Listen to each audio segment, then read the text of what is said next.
నమస్తే దోస్తులు, ఎట్లున్నారు? అందరూ మంచిగా ఉన్నారా? ఇలా తెలంగాణలో ఉన్న ముఖ్యమైన ముచ్చట్లేందో సరి చూద్దాం. రేవంత్ సర్కార్ చేపట్టిన గ్రూప్ 1 నియామకాలు పారదర్శకంగా జరిగినాయని తీర్పునిచ్చింది తెలంగాణ హైకోర్టు. గతంలో సింగిల్ బెంచ్ ఇచ్చిన తీర్పును కొట్టేసింది. దీంతో బీఆర్ఎస్ చేస్తున్న ఫేక్ ప్రచార వ్యవహారం మరోసారి బయటపడ్డట్టయింది. హైకోర్టు తీర్పుతోటి రేవంత్ సర్కార్ పారదర్శకత మరోసారి నిరూపితం కావడంతో గ్రూప్ 1 ఉద్యోగాలు సాధించినందుకు ఊరట లభించింది.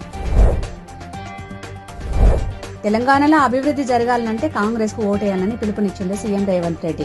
తమ ప్రభుత్వం చేస్తున్న అభివృద్ధి, అమలు చేస్తున్న సంక్షేమ పథకాలను చూసి మున్సిపల్ ఎన్నికలలో ఓటేయాలని పిలుపునిచ్చింది. మున్సిపల్ ఎన్నికలు పూర్తయిన వెంటనే పెట్టుబడి సాయం నిధులు మంజూరు చేస్తామని హామీ ఇచ్చిండు సీఎం రేవంత్ రెడ్డి.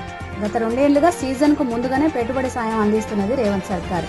అయితే ఎన్నికల కోడ్ కారణంగా ఆగిపోవడంతో ఎన్నికలు అయిపోగానే 9,000 కోట్ల రూపాయలు రైతుల ఖాతాలలో జమగానున్నాయి.